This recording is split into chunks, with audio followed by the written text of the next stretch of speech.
당신은 지금 행복하십니까? 좋은 집이 있고, 자식이 있고, 은퇴 후에도 이것저것 바쁘게 살아가는데, 어딘가 허전하고, 무겁고, 자꾸 뭔가 부족한 것 같다는 느낌이 드신 적 있지 않으십니까? 오늘 소개해드릴 이야기는 약 2500년 전 중국에서 시작됩니다. 그리고 그 이야기의 주인공은 왕도, 장군도, 철학자도 아닙니다. 남들이 버리고 간 나다를 줍는 100살 노인입니다. 공자와 그의 제자들이 위나라로 가는 길을 걷고 있었습니다. 그때 길가 들판에서 한 노인을 발견했습니다. 농부들이 추수하고 남긴 나다를 주우면서 노래를 흥얼거리고 있었습니다. 제자 중 한 명인 자공은 그 모습을 한동안 바라보다가 노인에게 다가갔습니다. 젊은 학자의 눈에 그 노인은 안타깝기 그지없었기 때문입니다. 자공이 말했습니다. 어르신, 많이 고생하시겠습니다. 그러자 노인이 빙그레 웃으며 되물었습니다. 왜 나를 딱하게 보는 게냐? 내가 그렇게 한심해 보이느냐? 자공이 솔직하게 대답했습니다. 젊었을 때 열심히 일하지 않으셔서 지금 이렇게 사시는 거 아닙니까? 처자식도 없이 홀로 남이 버린 것을 주워서 드시는데 어떻게 웃고 노래를 부르실 수 있습니까? 노인은 서두르지 않았습니다. 천천히 앉으며 말했습니다. 나는 웃고 노래하네. 왜냐하면 행복하거든. 젊었을 때 남들과 경쟁하며 길을 쓰고 살았다면 이 나이까지 이렇게 건강하게 살 수 있었을 것 같으냐? 처자식이 없는 것도 좋은 일이야. 그들의 인생까지 걱정하지 않아도 되니까. 조용하고 평온하지. 내가 무엇 때문에 웃지 못한다는 말이냐? 자공은 아무 말도 하지 못했습니다. 이 이야기는 도가경전인 열자에 나오는 이야기입니다. 남들이 보기엔 가난하고 외롭고 보잘것없는 노인이었습니다. 오늘날로 치면 완벽한 패배자입니다. 하지만 그는 알고 있었습니다. 자신이 잃은 것처럼 보이는 것들 안에 얼마나 많은 것이 숨어 있는지를. 이름 속에 어둠이 있다. 이것이 도가 철학이 오래전부터 가르쳐온 역설입니다. 첫 번째 이야기. 장자가 말한 완전한 즐거움. 지금으로부터 약 2400년 전 중국의 철학자 장자는 주변을 둘러보았습니다. 사람들은 더 좋은 음식을 먹으려 했고 더 비싼 옷을 입으려 했으며 더 먼 곳을 여행하며 자신의 부를 과시하려 했습니다. 장자는 고개를 저었습니다. 세상은 명예와 부와 지위를 떠받든다. 그것을 얻지 못하면 사람들은 슬퍼하고 두려워하고 끝없이 더 많은 것을 좇는다. 좋은 것을 손에 넣으면 행복해야 합니다. 그런데 이상한 일이 벌어집니다. 좋은 수레를 얻으면 더 좋은 수레가 갖고 싶어집니다. 넓은 집에 들어오면 금세 익숙해져 버립니다. 그 황홀감은 며칠을 넘기지 못하고 남는 것은 더 크게 올라가 버린 기대치와 더 무거워진 빚입니다. 장자는 이렇게 말했습니다. 이것은 몸을 혹사하는 어리석은 방식이다. 장자는 반대로 이야기합니다. 하늘은 아무것도 하지 않습니다. 그래서 고요합니다. 땅도 아무것도 하지 않습니다. 그래서 평온합니다. 무의, 억지로 하지 않는 것. 장자는 이것이 완전한 즐거움으로 가는 길이라고 했습니다.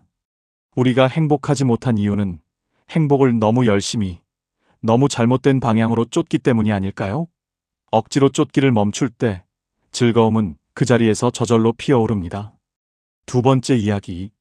목수석과 쓸모없는 나무.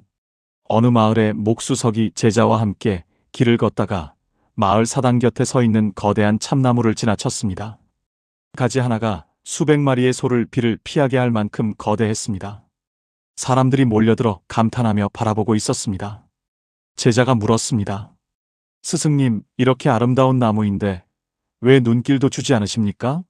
목수가 퉁명스럽게 대답했습니다. 저 나무는 쓸모가 없어. 보게. 저렇게 뒤틀려 있으니 배를 만들면 가라앉고 가구를 만들면 금방 썩어버릴 게야. 아무짝에도 쓸모없는 나무라네. 그날 밤 목수의 꿈속에 참나무가 나타났습니다. 나무가 말했습니다. 당신은 나를 쓸모없다 했소. 맞소.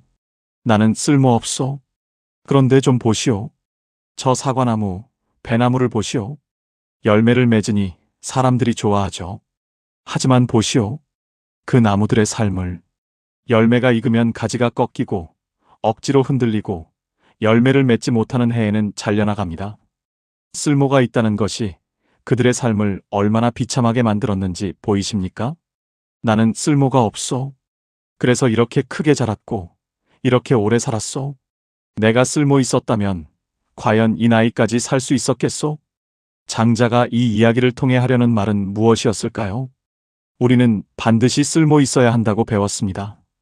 반드시 생산적이어야 하고 반드시 누군가에게 필요한 존재여야 하고 그렇지 않으면 가치가 없다고. 하지만 그 쓸모 있음이 때로 우리를 소진시키고 꺾이게 하고 제 수명을 다하지 못하게 만드는 것은 아닐까요? 이름처럼 보이는 것 안에 어둠이 있습니다. 쓸모없음처럼 보이는 것 안에 오래 사는 비결이 있습니다. 세 번째 이야기. 패공자와 운의 진실. 오랜 세월이 흐른 뒤 함께 자란 두 친구가 다시 만났습니다. 패공자와 희문자는 같은 집안에서 자랐고 같은 교육을 받았습니다. 하지만 세월이 흐른 뒤 두 사람의 삶은 완전히 달라져 있었습니다. 희문자는 부유하고 존경받는 사람이 되어 있었습니다. 패공자는 가난하고 주변 사람들에게도 신뢰를 얻지 못했습니다. 패공자가 말했습니다. 우리가 함께 관직에 나갔을 때 너는 승진하고 나는 쫓겨났다. 함께 농사를 지었을 때 땅도 너에게만 협조했다. 함께 장사를 했을 때 너는 이익을 냈고 나는 손해를 봤다. 이건 정말 불공평하지 않으냐? 희문자는 자신이 더 덕이 있고 더 가치 있는 사람이기 때문이라고 대답했습니다. 그 말은 패공자의 가슴에 비수처럼 박혔습니다. 상처받은 패공자는 마을의 현인을 찾아갔습니다. 현인은 희문자가 한 말을 듣고 이렇게 말했습니다. 희문자가 사회적으로 성공한 것은 그가 특별히 현명하거나 덕이 있어서가 아니라네. 단지 그에게 운이 따랐을 뿐이야. 패공자가 인정받지 못한 것도 그가 어리석거나 덕이 없어서가 아니라네. 모든 일에 운이 따르지 않았을 뿐이지. 패공자는 그 말을 듣고 처음으로 마음이 편안해졌습니다. 자신이 부족해서가 아니었습니다. 운이 다르게 흘렀을 뿐이었습니다. 그는 더 이상 자신의 불운을 이유로 불행해지지 않기로 했습니다. 주변에서 무슨 일이 벌어지든 내가 그것을 어떻게 받아들이고 헤쳐나가느냐에 집중하기로 했습니다. 그것이 그가 할 수 있는 전부였고 동시에 그것으로 충분했습니다. 도가 철학은 우리에게 자꾸 같은 것을 물어옵니다. 당신은 지금 무엇을 위해 자신을 소진하고 있습니까? 명예입니까? 인정입니까? 남들 눈에 비치는 내 모습입니까? 장자는 말했습니다. 세상의 기준으로 옳고 그름을 판단할 수 없다고. 다수가 동의한다고 해서 그것이 진실이 되는 것은 아니라고. 오늘 이 세 가지 이야기가 우리에게 남기는 것은 하나입니다. 이름처럼 보이는 것 안에 어둠이 있다는 것. 쓸모없음처럼 보이는 것 안에 오래 사는 지혜가 있다는 것. 내가 원하는 것을 억지로 쫓기를 멈출 때 진짜 즐거움이 찾아온다는 것. 100살 노인은 남이 버린 나달을 주우면서 노래를 불렀습니다. 그는 지금 당신보다 가난했지만 지금 당신보다 자유로웠습니다. 열심히 사는 것은 잘못이 아닙니다. 하지만 그 열심히 사는 것이 남에게 보이기 위한 것이라면 어느 순간 그 삶은 나를 위한 삶이 아닌 남을 위한 삶이 되어버립니다. 빠르게 흐르는 세상 속에서 때로 멈추어 보십시오. 내가 지금 무엇을 향해 달려가고 있는지, 그것이 진짜 나를 위한 것인지. 장자가 2500년 전에 우리에게 건넨 말은 지금도 유효합니다. 하늘은 아무것도 하지 않습니다. 그래서 고요합니다. 당신도 오늘 억지로 쫓던 것 하나를 내려놓아 보십시오. 그 자리에서 무언가 다른 것이 올라오는 것을 느끼실 겁니다. 늦게 피는 꽃이 가장 아름답습니다. 당신의 위대한 인생 이막을 응원합니다.